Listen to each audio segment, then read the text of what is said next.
Hello प्यारे बच्चों, कैसे हैं आप सब। उम्मीद करता हूं आप लोग बहुत अच्छे होंगे, सुरक्षित होंगे। अब तक हम इस अध्याय से अध्याय 2 से एक वीडियो कवर कर चुके हैं जो कि लगभग 20 मिनट की थी। और उस वीडियो के अंदर मैंने आप लोगों को बताया था विभिन्न प्रकार के मिश्रणों के बारे में। हमने निलंबन के बारे में पढ़ा, हमने समांगी मिश्रण के बारे में पढ़ा, हमने जाना कि आखिर कोलोइडल्स क्या होते हैं, साथ ही हमने जाना विलयन किसे कहते हैं। आज की इस वीडियो के अंदर हम विलयन को डिटेल में समझने वाले हैं। क्या विलयन सिर्फ द्रव्य होते हैं या फिर ठोस भी हो सकते हैं या गैसीय विलयन भी होते हैं। आखिर विलयन की उचित परिभाषा क्या है जिससे हमें मार्क्स मिले। इन सभी चीजों के बारे में आज की इस वीडियो में चर्चा करेंगे। हमारा टारगेट है कि एक दिन में हम 20 मिनट से 25 मिनट ज्यादा से ज्यादा पढ़ेंगे, उसके बाद फिर नेक्स्ट वीडियो से उसको कवर करेंगे। अगर आपके पास टाइम ज्यादा है, किसी दिन आपकी प्रिपरेशन करनी है आपको, तो बेटा एक से ज्यादा वीडियोस आप देख सकते हो, लेकिन मैंने अपनी वीडियोस को 20 से 25 मिनट में डिवाइड किया हुआ है। अब हम बात करेंगे विलयन क्या है। विलयन की परिभाषा तो वैसे पहले भी पढ़ चुके हो आप, लेकिन यहां पर फिर से मैंने आप लोगों को समझाना है। तो देखो ध्यान से क्या लिखा है।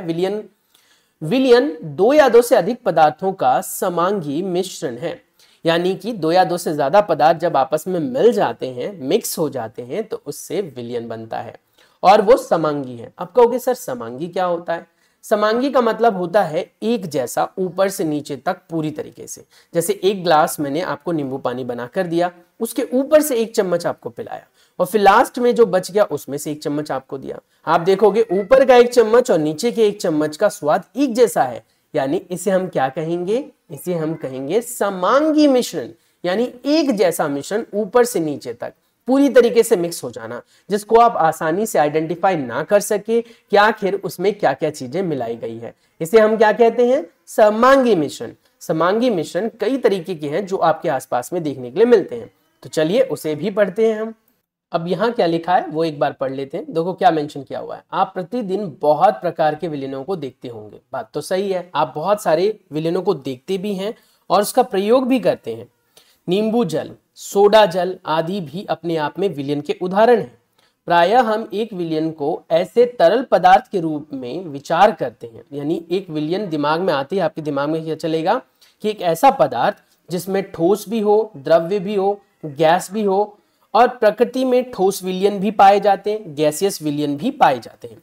यानी कि आपके दिमाग में अगर चले कि विलयन सिर्फ और सिर्फ ठोस है तो गलत है, द्रव्य है तो गलत है, गैस है तो भी गलत है। यानी कहने का मतलब ठोस, द्रव्य और गैस किसी भी प्रकार का विलयन हो सकता है।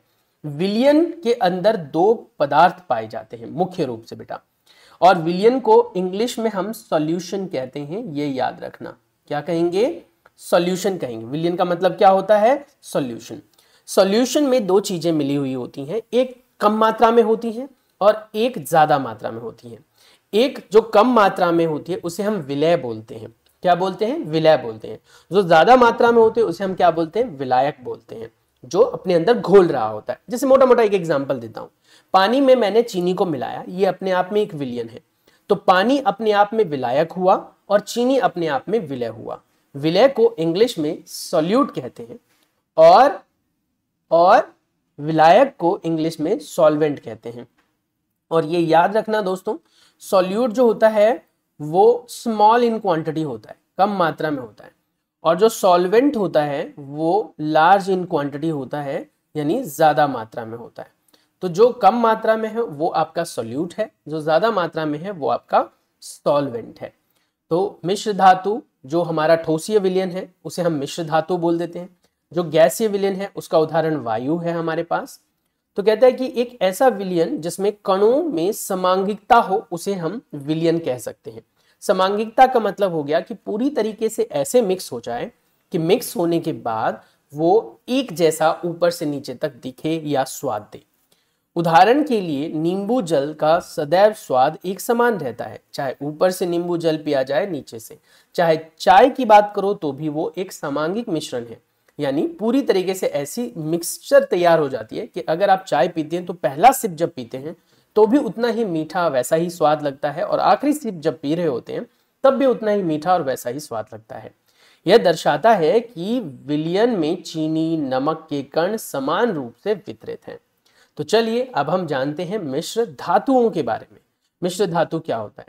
मिश्र धातु ये धातुओं के सामांगिक मिश्रण होते हैं जिन्हें भौतिक क्रिया द्वारा अवयवों को या कह सकते हो अवयवों के रूप में पृथक नहीं किया जा सकता। यानी कि समांगी मिश्रण एक ऐसा मिश्रण हो गया जिस पर आप भौतिक प्रक्रिया लगाकर उनके कणों को अलग अलग नहीं कर सकते, ये याद रखना है आपको। लेकिन फिर भी मिश्र धातु का मिश्रण माना जाता है, ठीक है, क्योंकि ये अपने घटकों के गुणों को दर्शाते हैं, पृथक पृथक संघटक रखते हैं। उदाहरण के लिए पीतल, जिसमें जिंक लगभग 30% होता है, कॉपर लगभग 70% होता है। ये याद रखना, पीतल में बेटा धातुओं की मात्रा पूछी जाती है। पीतल में जिंक 30% होता है और बेटा कॉपर जो है लगभग 70% में होता है। तो ये बहुत इंपॉर्टेंट पॉइंट है जिसको आप याद रख सकते हैं। और ये मिश्र धातु है, यानी धातुओं का मिश्रण। मिश्रण इसलिए क्योंकि ये अपने अपने गुणधर्म दिखाते हैं। उसके बाद कहता है क्या, किसी विलयन को दो भागों में बांटा जाता है जिसमें आप उसे विलायक और विलय के रूप में जानते हैं। विलायक वो होता है जो अपने अंदर घोलता है, विलय वो होता है जो घुलता है बेटा। जो घुल रहा है उसे विलय बोलेंगे, जो घोल रहा है उसे विलायक बोलते हैं। विलायक नाम बड़ा है ना, नाम बड़ा है ना, तो ये अपने ऐसे याद रखने का तरीका बता रहा हूं। नाम बड़ा है ना, विलायक नाम बड़ा है तो ये ज्यादा मात्रा में होगा, मोर इन क्वांटिटी होता है, मोर। विलय छोटा है, ये लेस इन क्वांटिटी होता है, कम मात्रा में डला होता है बेटा। ठीक है, आ गया समझ में। तो बांटा जाता है। विलय का वह घटक जिसकी मात्रा दूसरे से अधिक होती है, विलयन का वह घटक जिसकी मात्रा दूसरे से अधिक होती है, जो दूसरे घटक को अपने अंदर मिलाता है, उसे विलायक कहते हैं। जो बातें मैं आपको ऊपर बता रहा था वही यहाँ पर लिखा है कि विलायक वो होता है जो अपने अंदर चीजों को घोल लेता है और उसकी मात्रा ज्यादा होती है। विलयन का वह घटक जो प्रायः कम मात्रा में होता है या फिर जो विलायक के अंदर घुलता है, उसे विलय कहते हैं। तो विलय और विलायक दो प्रकार के इसके अंदर क्या होते हैं, भाग होते हैं। अब उदाहरण कह रहा है, उदाहरण ले लो, कितने ही उदाहरण ले लो आप, उदाहरण सारे एक ही चीज बताने वाले हैं आपको, क्या कि ये विलयन यानी कि विलय और विलायक का मिक्सचर होता है। चीनी जल का विलयन एक तरल घोल में से ठोस का उदाहरण है, घोल में ठोस का एक उदाहरण है। यानी एक बात अगर आप देखें तो जल में यानी वाटर में बेटा, जल में H2O होता है और इसमें हम शुगर मिला रहे हैं। जानबूझ के इंग्लिश में लिखता हूं, थोड़ी बहुत इंग्लिश आपको आनी चाहिए ना, तो इसीलिए बेटा शुगर में अगर हम देखें तो शुगर जो है वो पानी में घोला जा रहा है, तो पानी यानी H2O बेटा क्या हुआ, अपने आप में विलायक हुआ। H2O क्या हुआ, विलायक हुआ। और बेटा शुगर क्या हुआ, विलय हुआ। समझ में आया। तो ये किसका उदाहरण हुआ, जल में ठोस का यानी द्रव्य में ठोस का उदाहरण हुआ। तो इसमें आप कह सकते हो द्रव्य के अंदर ठोस को मिलाया गया, ये उदाहरण हो गया। ऐसे ही कहता है आयोडीन और अल्कोहल को मिलाया जाए जिससे कि आयोडीन का टिंचर बनता है। आयोडीन का टिंचर जो है वो आयोडीन के और अल्कोहल के घोलने से बनता है। तो आपका जो अल्कोहल है वो विलायक होता है। वहां पर अल्कोहल कैसा होता है बेटा, विलायक होता है, ज्यादा क्वांटिटी में डलता है। और जो आयोडीन होता है बेटा वो विलय होता है। लेकिन दोनों ही द्रव्य अवस्था में होते हैं, दोनों ही द्रव्य अवस्था में होते हैं। तो ये अपने आप में किसका उदाहरण हुआ बेटा, द्रव्य में द्रव्य का उदाहरण हुआ। फिर उसके बाद कहता है वात युक्त पेय पदार्थ। वात युक्त पेय पदार्थ का मतलब होता है ऐसे पेय पदार्थ जिसमें वायु भरी गई है, जैसे कि आपके सॉफ्ट ड्रिंक्स, कोल्ड ड्रिंक्स, आप कुछ भी कह सकते हैं। उनके अंदर क्या की जाती है, हवा भरी जाती है। कौन सी गैस होती है वात युक्त पेय पदार्थ में, आपको पता है, सोडा पियो या फिर बेटा आप नॉर्मल कोल्ड ड्रिंक पीते हो तो उसके अंदर कौन सी गैस होती है, देखो लिखा हुआ है उसके अंदर कौन सी गैस होती है, कार्बन डाइऑक्साइड गैस, जिसका सूत्र क्या होता है बेटा, CO2। ये याद रखना, CO2 किसका सूत्र होता है, कार्बन डाइऑक्साइड का। तो ये किसका उदाहरण है, ये किसका उदाहरण है, ये बेटा गैस किस में मिला हुआ है, द्रव्य में। तो द्रव्य में गैस का उदाहरण है। ऐसे ही वायु की अगर हम बात करें तो गैस में गैस का उदाहरण है, क्योंकि वायु में बेटा बहुत सारी गैसें होती हैं, जिसमें आपको पता होगा कि ऑक्सीजन 21% में, नाइट्रोजन 78% में होता है। बाकी इधर उधर की भी गैसें बहुत सारी होती है। इन सारी गैसेस से बेटा आपका बनता है क्या, बनता है क्या, गैस, वायु, वायु बनती है। तो इस तरीके से अब तक हमने क्या सीखा कि विलय और विलायक दो चीजें मिलाकर विलयन बनते हैं। विलय कम मात्रा में होती है, विलायक ज्यादा मात्रा में होती है। और सॉल्यूशन जो यानी कि आप जैसे विलयन बोलते हैं बेटा, इंग्लिश में सॉल्यूशन, हिंदी में विलयन, वो बेटा कई तरीके के हो सकते हैं। वो ठोस में ठोस भी हो सकता है, ठोस में द्रव्य, ठोस में गैस, गैस में गैस, गैस में ठोस, गैस में द्रव्य भी हो सकता है। और ऐसे बेटा गैस में गैस, गैस में आप कह सकते हो जो द्रव्य का एग्जाम्पल है। यानी कि कहने का मतलब ये हो गया कि आप मोटा मोटा समझ लो हमारे पास तीन चीजें हैं, ठीक है। तीन चीजें क्या है? तो आपने कहा जी हमारे पास तीन चीजें हैं, तीन प्रकार के पदार्थ होते हैं। गैस, तो यहां पर भी गैस लिख लो आप, यहां पर सॉलिड लिख लो, बनाने का तरीका बता रहा हूं। सॉलिड है, यहां पर भी सॉलिड है, ठोस जिसे बोलते बेटा आप, और यहां पर बेटा लिक्विड है जिसे आप द्रव्य बोलते हैं, और इधर भी आप लिक्विड लिख लो। क्लियर तो नहीं हो रहा होगा पर मोटा मोटा एक आइडिया सा दे रहा हूं आपको। तो देखो गैस में गैस मिल सकता है, गैस में सॉलिड मिलाया जा सकता है, गैस में लिक्विड मिलाया जा सकता है। ऐसे ही आप सॉलिड में गैस मिला सकते हो, सॉलिड में सॉलिड मिला सकते हो, सॉलिड में लिक्विड मिला सकते हो। ऐसे ही बेटा फिर लिक्विड में गैस को मिला लो, लिक्विड में सॉलिड को मिला लो, लिक्विड में लिक्विड को मिला लो। तो 9 प्रकार के सॉल्यूशन यहां पर बनाए जा सकते हैं। कितने प्रकार के बेटा? 9 प्रकार के सॉल्यूशन बनाए जा सकते हैं। तो यही सारी बातें हैं जो ध्यान रखनी है।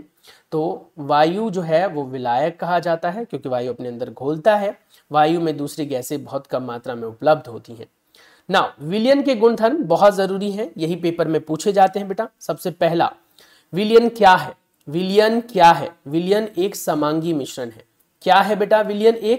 विलयन एक समांगी मिश्रण है। दूसरी प्रॉपर्टी क्या है? विलयन के जो कण है बेटा, देखो विलयन के जो कण होते हैं उनका व्यास 1 नैनोमीटर से भी छोटा होता है, यानी कि बहुत छोटे कण होते हैं। 1 नैनोमीटर मतलब कितना हो गया बेटा? 10 की घात -9 मीटर, यानी जो अपने आप में बहुत ज्यादा छोटा है। इसीलिए इन्हें हम नग्न आंखों से नहीं देख सकते हैं।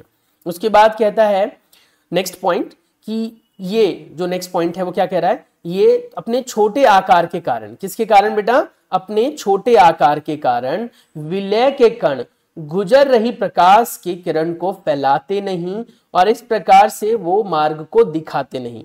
तो प्रकाश का जो प्रकीर्णन है वो विलयन में से नहीं होता। प्रकाश का प्रकीर्णन कभी भी उसी सॉल्यूशन या विलयन में से हो सकता है जिसके कण थोड़े बड़े होंगे, जैसे कि कोलोइडल और सस्पेंशन, यानी निलंबन और कोलोइडल प्रकार के सॉल्यूशन जो हमने पहली वीडियो में डिस्कस किया था। अगर नहीं देखी वीडियो तो बेटा फर्स्ट वीडियो देख लो, नहीं तो फिर आगे भी दिक्कत होती रहेगी। तो एक एक करके कर रहे हैं हम, थोड़ा थोड़ा करके कर रहे हैं। तो यहां पर हमने ये सारी चीजें सीखी। अगला गुणधर्म क्या है यहां पर? तो कहता है छानने की विधि में विलय के कणों को पृथक नहीं किया जा सकता भौतिक छानन विधि से, इसीलिए विलयन शांत अगर हम छोड़ भी दें तो नीचे नहीं बैठते।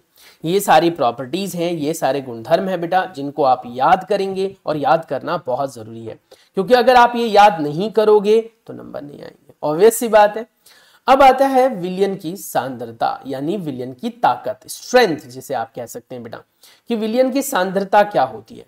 कौन सा विलयन ज्यादा कह सकते हो सांद्र है और कौन सा कम सांद्र, कैसे पता लगाएं? मान लो मैं कहता हूं कि आपको 1 गिलास पानी दिया मैंने और उस 1 गिलास पानी के अंदर 1 चम्मच मैंने चीनी डाल दिया तो उसकी मिठास, और 1 गिलास पानी में मैंने 2 चम्मच चीनी डाली उसकी मिठास, 1 गिलास पानी में मैंने 3 चम्मच चीनी की डाल दी तो उसकी मिठास। तो अब मैं आपसे पूछता हूं बेटा कि किसकी मिठास ज्यादा होगी? क्या 1 गिलास पानी में 1 चम्मच की या 1 गिलास पानी में 3 चम्मच की? तो आप बोलोगे सर क्या सिंपल सा सवाल पूछते हो आप। ऑब्वियस सी बात है कि 3 चम्मच हम डालेंगे तो ज्यादा मिठास होगी। तो सांद्रता एक तरीके से आप ताकत कह सकते हो। जितनी ज्यादा सांद्रता होगी समझ लीजिए उस विलयन की ताकत उतनी ज्यादा है। सांद्रता कम है, ताकत कम है। तो कुल मिलाकर बात यह है सांद्रता डिपेंड किस पर करेगा। तो अभी मैंने नोटिस किया या आपको करवाया कि आपने नोटिस किया होगा मैंने 1 गिलास पानी में आपको क्या बोला? सिर्फ और सिर्फ 1 चम्मच चीनी डालने के लिए बोला। तो जब आप 1 गिलास पानी में 1 चम्मच चीनी डाल रहे थे तो उसकी सांद्रता कम आ रही थी, और जब आपने 3 चम्मच चीनी डाली तो उसकी सांद्रता ज्यादा आई। सांद्रता को मापने के लिए अलग अलग सूत्र होते हैं जिनके बारे में हम आगे चर्चा करेंगे, लेकिन कुल मिलाकर बात यहां से ये समझ में आती है हमें कि सांद्रता बेटा किस पर डिपेंड करता है? विलय के ऊपर। विलय की मात्रा विलायक में कितनी है सांद्रता को दर्शाता है। यानी अगर विलय के अंदर विलायक की मात्रा ज्यादा है तो सांद्रता ज्यादा है, और अगर विलय के अंदर विलायक की मात्रा विलायक के अंदर विलय की मात्रा, उल्टा बोल दिया मैंने, विलायक के अंदर विलय की मात्रा अगर ज्यादा है तो सांद्रता ज्यादा है। विलायक के अंदर अगर विलय की मात्रा कम है तो सांद्रता कम है। विलायक कौन सा था? जिसके अंदर विलय घुल रहा था, यानी हमारे सॉल्यूशन में विलायक पानी है, तो पानी के अंदर अगर चीनी ज्यादा हो गई तो मीठा ज्यादा हो गया, चीनी कम हुई तो मीठा कम हुआ, सिंपल सी बात है। तो क्रियाकलाप 2.2 जो हमारे पास है बेटा, उसके बारे में अब हम चर्चा करेंगे कि जो हमने क्रियाकलाप 2.2 में देखा था, हमने पढ़ लिया, ऑलरेडी डिस्कस कर लिया है, लेकिन एक बार फिर से उसको रिकॉल करेंगे। तो क्या कहता है वो कि हमने देखा था कि समूह अ ब एक के पास था, यानी एक साथ रखा था उन्होंने, लेकिन उनके रंगों में थोड़ा सा अंतर देखने के लिए मिला। समूह अ के पास जो था बेटा 1 चम्मच कॉपर सल्फेट डाला था, समूह अ ने 1 चम्मच कॉपर सल्फेट डाला था, समूह ब ने 2 चम्मच कॉपर सल्फेट डाला था। तो उसमें रंग में परिवर्तन आ गया। जो कॉपर सल्फेट समूह ब वाला था वो ज्यादा गाढ़ा था, ज्यादा गाढ़ा नीला था, और समूह अ वाला था वो कम गाढ़ा नीला था। हम लोग जानते हैं कि विलयन में पृथक पृथक मात्रा में विलायक और विलय पदार्थ होते हैं। बिल्कुल सही बात है। विलयन में मौजूद विलय पदार्थ की मात्रा के आधार पर हम इसे तनु, सांद्र और संतृप्त घोल कह सकते हैं। अब ये याद रखना, क्या बोला मैंने? तनु, सांद्र और संतृप्त। तनु क्या होगा? जिसमें आप कह सकते हैं विलय की मात्रा कम हो। सांद्र क्या हुआ? जिसमें विलय की मात्रा ज्यादा हो। संतृप्त का मतलब हो गया एक ऐसा विलयन जिसके और अंदर हम विलय नहीं डाल सकते, यानी जिसके अंदर आप एक बार मतलब एक गिलास पानी ले लो, उसमें चीनी घोलते जाओ घोलते जाओ घोलते जाओ, एक टाइम तो ऐसा आएगा ना जब यह चीनी घुलना बंद हो जाएगा उसमें, वही कहलाता है क्या? संतृप्त घोल। तो संतृप्त घोल एक ऐसा घोल हो गया जिसमें और ज्यादा विलय नहीं घोला जा सकता। तो वही कह रहा है यहां पर, पढ़ोगे तो आपको मिल जाएगा। तनु और सांद्र तुलनात्मक शब्द हैं। क्रियाकलाप 2.2 में समूह अ द्वारा प्राप्त विलयन समूह ब की तुलना में तनु है, यानी कि जो समूह अ आपने पढ़ा बेटा, जो समूह अ के बारे में आपने जाना, वो समूह अ हमारा क्या था? ज्यादा तनु था, ज्यादा हल्का था, कम विलय की मात्रा थी, और जो ब था बेटा, बी था, उसके अंदर ज्यादा विलय था और उसकी मात्रा ज्यादा होने की वजह से उसका रंग गाढ़ा था। तो यहां पर भी यही है। क्या किसी दिए गए, पीछे जो मैंने क्रियाकलाप है ये छोड़ दिया, इसमें जानने की जरूरत नहीं है ज्यादा, बस यही बोलेगा कि जो मैंने चीनी वाला एग्जांपल दिया आपको कि आप चीनी घोलते जाओ, एक ऐसा टाइम आएगा जब घुलना बंद हो जाएगा, उसे आप संतृप्त सॉल्यूशन कह देते हैं या विलयन कह देते हैं। क्या किसी दिए गए ताप पर चीनी, नमक अथवा बेरियम क्लोराइड की जल में घोल की मात्रा बराबर है? यस, बताओ अब क्या हो सकता है ऐसा? क्या किसी दिए गए ताप पर चीनी, नमक अथवा बेरियम क्लोराइड की जल में घोल की मात्रा या घोली गई मात्रा बराबर है? किसी निश्चित तापमान पर उतना ही विलय पदार्थ घुल सकता है जितनी की विलयन की क्षमता हो। दूसरे शब्द में, एक निश्चित ताप पर दिए गए विलयन में विलय पदार्थ नहीं घुलता तो उसे संतृप्त विलयन कहते हैं। यानी कि एक निश्चित ताप पर जब ऐसी स्थिति आ जाए जब विलयन के अंदर और ज्यादा विलय को ना घोला जा सके, उसे हम संतृप्त विलयन कहते हैं। तो संतृप्त विलयन की परिभाषा बेटा पूछी जा सकती है। संतृप्त विलयन वो विलयन होता है जिसमें और ज्यादा विलायक अपने अंदर विलय को नहीं घोल सकता। विलय पदार्थ की वह मात्रा जो उस ताप पर संतृप्त विलयन में उपस्थित है उसकी घुलनशीलता कहलाती है। यानी कि जितना विलय पदार्थ, यानी जितना सॉल्यूट, यानी जितनी कम मात्रा में डला हुआ पदार्थ ज्यादा होगा संतृप्त विलयन के अंदर, वो उसकी घुलनशीलता है। यानी कि अगर आप घोलते गए चीनी को, और चीनी आपने देखा भाई, चीनी घोलते गए आपने देखा कि 5 चम्मच चीनी घुल गई, 5 चम्मच चीनी घुल गई पानी के अंदर मान लो, वहीं पर 6 चम्मच चीनी घुली क्या? NaCl की, यानी कि नमक की। तो घुलनशीलता ज्यादा किसकी हुई? नमक की ज्यादा हुई। जो ज्यादा घुल सकता है समान विलायक के अंदर, उसकी घुलनशीलता ज्यादा होगी। तो घुलनशीलता भी किस पर निर्भर करती है? बताओ, विलय की मात्रा पर। विलय ज्यादा घुल पा रहा है, घुलनशीलता ज्यादा है। विलय कम घुल पा रहा है, घुलनशीलता कम है। सिंपल सी बात। आगे आ जाओ। यदि एक विलयन में विलय की मात्रा या विलय पदार्थ की मात्रा संतृप्तता से कम हो तो उसे हम असंतृप्त विलयन कहेंगे। यानी असंतृप्त विलयन का मतलब हो गया जब विलयन और ज्यादा घोला जा सकता है। संतृप्त क्या हुआ? जब और ज्यादा ना घोला जा सके विलयन के अंदर विलय को। यानी विलय को अगर हम और ज्यादा घोल सकते हैं तो वो सॉल्यूशन या वो विलयन अब तक संतृप्त नहीं हुआ। जब और घुलना बंद हो जाए तो वो संतृप्त हो चुका है, मन भर गया है। समझ लो संतृप्त होना मतलब होता है पेट भर जाना। यानी सॉल्यूशन यानी विलयन का एक ऐसा स्टेज जब विलयन का पेट भर जाए विलय से कि भैया अब तो नहीं आ सकता तू मेरे अंदर, तो वो बन जाता है संतृप्त। बस इतनी सी बात याद रखो। यदि विलयन में विलय पदार्थ की मात्रा या सांद्रता संतृप्त स्तर से कम है तो असंतृप्त विलयन कहलाता है। यदि आप किसी विशिष्ट ताप पर एक संतृप्त विलयन लें तथा धीरे धीरे ठंडा करें तो क्या होगा? क्रिस्टल बन जाएगा। इस प्रोसेस को बेटा क्रिस्टलाइजेशन कहते हैं। उपरोक्त दिए गए क्रियाकलाप से हम कह सकते हैं कि दिए हुए निश्चित तापमान पर पृथक पृथक पदार्थों की विलयन की क्षमता भिन्न भिन्न होती है। जैसे मैंने नमक और बेटा चीनी का उदाहरण दिया। अगर आप नमक देखो तो 6 चम्मच घुल रहा था, अगर आप चीनी को देखो तो 5 चम्मच घुल रहा था, तो अलग अलग है। तो इसका मतलब विलयन की जो क्षमता है वो अलग अलग ताप पर अलग अलग होती है और समान ताप पर अलग अलग विलायक और विलय की वजह से भी अलग अलग क्षमता होती है। विलायक की मात्रा द्रव्य हो अथवा द्रव्यमान के फॉर्म में या आयतन की मात्रा में, घुले हुए विलय पदार्थों की मात्रा विलयन की सांद्रता कहते हैं। क्या होता है? कॉन्सेंट्रेशन, इंग्लिश में कहते हैं बेटा कॉन्सेंट्रेशन। कॉन्सेंट्रेशन क्या है? कॉन्सेंट्रेशन को निकालने का तरीका भी होता है, सूत्र भी होता है, उसके बारे में भी चर्चा करेंगे। पर फिलहाल परिभाषा की अगर हम बात करें तो परिभाषा क्या कहती है भाई? परिभाषा क्या कहती है?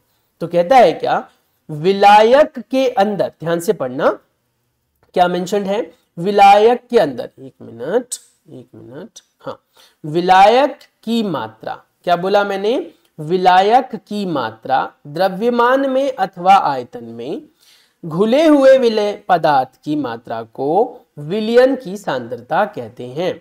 यानी जितनी ज्यादा विलय की मात्रा बढ़ती जाएगी, सांद्रता यानी कॉन्सेंट्रेशन उतना बढ़ता जाएगा। फॉर एग्जाम्पल, अभी मैंने आपको एक सॉल्यूशन बनाने के लिए बोला, जैसे कि पानी ले लो और उसमें नींबू को निचोड़ो। मैंने कहा कि आप क्या एक गिलास पानी में एक नींबू को निचोड़कर पी सकते हैं? तो आपने कहा हाँ सर, बहुत सिंपल सी चीज है, बहुत सिंपल है, मैं कर लूंगा ऐसा। लेकिन मैंने कहा कि अच्छा, आपको 1 पाव नींबू निचोड़ना है और उसको घोलना है 1 गिलास पानी में, ठीक है, और अब पी कर दिखाओ उसे। तो आप बोलोगे भैया ये तो बहुत खट्टा हो जाएगा, मेरे से तो नहीं पिया जाएगा इतना सारा। ऑब्वियस सी बात है, क्योंकि वहां पर आपने क्या किया, विलय की मात्रा बहुत ज्यादा बढ़ा दी, इतनी ज्यादा बढ़ा दी कि उसकी सांद्रता बहुत ज्यादा हो गई, कॉन्सेंट्रेशन बहुत ज्यादा हो गया, जिसको आप कंज्यूम नहीं कर सकते, पी नहीं सकते। अब सवाल उठता है कि इसको मापने के लिए हम क्या करें? तो विभिन्न प्रकार के सूत्र होते हैं, उन सूत्रों की अब हम बात करेंगे। विलयन में सांद्रता को दर्शाने की बहुत सी विधियां हैं, लेकिन हम सिर्फ उन्हीं 3 विधियों की बात करेंगे जो बहुत कॉमन है, जो बहुत ज्यादा चर्चा में है। चलिए उन्हीं की बात कर लेते हैं। तो कहता है सबसे पहले द्रव्यमान विलयन के द्रव्यमान प्रतिशत, यानी द्रव्यमान बटे द्रव्यमान, ठीक है। तो ऊपर लिखेंगे विलय पदार्थ का द्रव्यमान, नीचे लिखेंगे विलयन का द्रव्यमान। किसका निकालना है? विलय का निकालना है। सांद्रता किसकी होती है? विलय की होती है। सांद्रता होती क्या है? जितना ज्यादा विलय है उस सॉल्यूशन में, उस विलयन में, वो उसकी सांद्रता है। तो सांद्रता हम किसके हिसाब से निकालेंगे? विलय के हिसाब से निकालेंगे। तो कहता है क्या कि सांद्रता निकालने के लिए पहला सूत्र है आपके पास, क्या बेटा? द्रव्यमान बटे द्रव्यमान, यानी इसको क्या कहेंगे? द्रव्यमान बटे द्रव्यमान। ऊपर द्रव्यमान किसका होगा? जिसका निकालना है, यानी कि विलय का, और नीचे किसका होगा? जो टोटल है, ठीक है, यानी विलयन का। नीचे क्या आएगा? विलयन, जो टोटल होता है, जिसे आप सॉल्यूशन भी बोलते हैं बेटा। ऊपर विलय है जो कम मात्रा में होता है और प्रतिशत में आता है, इसीलिए आप इसे 100 से मल्टीप्लाई करते हैं और लास्ट में जो बेटा उत्तर लिखते हैं उसमें प्रतिशत का चिन्ह जरूर दिखाना है। उसके बाद दूसरी मात्रा आती है, वो आती है क्या बेटा? द्रव्यमान बटे आयतन। द्रव्यमान बटे आयतन। तो पहला क्या था बेटा? द्रव्यमान बटे द्रव्यमान, यानी कि मास बटे मास। तो पहला सूत्र होता है मास बटे मास, ठीक है, गुणा में 100%। दूसरा आता है मास बटे वॉल्यूम, ठीक है, गुणा में 100। ये सूत्र होता है मास बटे वॉल्यूम गुणा में 100। तो इस तरीके से याद रखना है आपको। द्रव्यमान विलयन, मतलब द्रव्यमान किसका निकालना है बेटा? ऊपर विलय का, नीचे किसका? विलयन का। ये 2 हो गए जिनके बारे में हमने चर्चा की। तीसरा आता है आपके पास आयतन बटे आयतन, आयतन बटे आयतन का मतलब हो गया वॉल्यूम बटे में वॉल्यूम। किसका बेटा, किसका, और प्रतिशत में ये भी होता है, 100 से इसको भी गुणा कर लेंगे और प्रतिशत का चिन्ह लगा देंगे। नहीं दिख रहा, ये लो, ठीक है। तो इस तरीके से वॉल्यूम बटे में वॉल्यूम। वॉल्यूम ऊपर किसका, जिसका निकालना है, यानी विलय, और नीचे किसका, विलियन। तो हर बार नीचे विलियन ही आएगा। एक बार आपका मास बटे मास है, एक बार आपका मास बटे वॉल्यूम है, एक बार आपका वॉल्यूम बटे वॉल्यूम है। ये तीन ही तरीके हैं। सर हमें कैसे पता लगेगा कि कौन सा तरीका लगाना है? तो अगर आपके प्रश्न में बेटा ग्राम में दे रखा है, ध्यान से सुनना, ग्राम में दे रखा है तो ये बेटा आपका मास है यानी द्रव्यमान है, और अगर ml में दे रखा है या लीटर में दे रखा है तो ये बेटा आपका क्या है, वॉल्यूम है यानी कि आयतन है। तो जब आपका क्वेश्चन मास में चलेगा, ग्राम में, केजी में चलेगा तो आपको उस हिसाब से निकालना है, और आयतन में चलेगा तो उस हिसाब से निकालना है। तो आज के लिए इतना ही। एक न्यूमेरिकल जाते जाते परफॉर्म कर लेते हैं जिससे थोड़ा सा आइडिया हो जाए, क्योंकि हमारे हाथ तंग होते हैं न्यूमेरिकल में। तो उदाहरण नंबर 2.1 को हम करेंगे चलते चलते।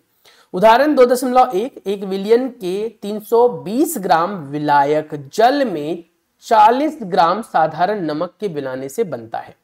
यानी कुल मिलाकर बात यह है कि विलायक कितना है आपका, विलायक कितना है 320, और बेटा उसमें साधारण नमक कितना मिलाया गया है 40। तो कुल मिलाकर अगर हम देखें तो विलय कितना है 40 और विलायक कितना है 320। और विलियन क्या होता है, विलय और विलायक का जोड़। विलियन क्या होता है, विलय विलायक का जोड़, दोनों को जोड़ लो। तो विलय विलय 40 और विलायक 320, इन दोनों को जोड़ेंगे तो टोटल कितना आएगा हमारा 360, है ना, 360। तो विलियन कितना बन गया हमारा 360, ये लिख दिया इसने, इतना आ गया। अगर आप नोटिस करो तो क्वेश्चन किस में था बेटा, ग्राम में था। क्वेश्चन किस में था, ग्राम में था। तो और दोनों ही ग्राम में है तो मास बटा मास लगेगा, यानी द्रव्यमान बटा द्रव्यमान लगेगा। यहां क्वेश्चन में लिखा नहीं है, यहां क्वेश्चन में लिखा नहीं है, पर हमें खुद से देखना पड़ेगा कि यहां पर मास बटे मास लगेगा या मास बटे वॉल्यूम लगेगा। इस चीज का तय कौन करेगा, मैं और आप, क्वेश्चन को पढ़कर। तो बस इसमें आपको पहले ऊपर किसका निकालना है वो लिख लेना है। जिसका निकालना होता है वो ऊपर, तो ऑब्वियस सी बात है विलय का निकालना है। और टोटल नीचे होता है, टोटल नीचे आता है, यानी विलियन नीचे आता है। विलय ऊपर होता है, विलियन नीचे होता है। विलय 40 हो गया और विलियन कितना हो गया बेटा हमारा 360। तो बस सिंपल सी चीज है, ऊपर 40 आ जाएगा क्योंकि विलय हमारा 40 था, टोटल विलियन हमारा 360 हो गया। गुणा में 100 लगाते हैं प्रतिशत निकालने के लिए, काटना पीटना तो आता ही है, काट पीट लेंगे और हमारा आंसर आ जाएगा 11.1 यानी 11.1%। तो ये हमारा न्यूमेरिकल था। होपफुली आपको क्लियर हो गया होगा, नहीं आया है तो कमेंट करके बताना मुझे। अगले वीडियो के अंदर हम निलंबन के बारे में पढ़ेंगे कि आखिर निलंबन क्या होता है, इसके बारे में हम स्टडी करेंगे। चलिए मिलते हैं नेक्स्ट वीडियो में, तब तक के लिए अपना बहुत सारा ख्याल रखिए। Stay tuned, take care, bye bye.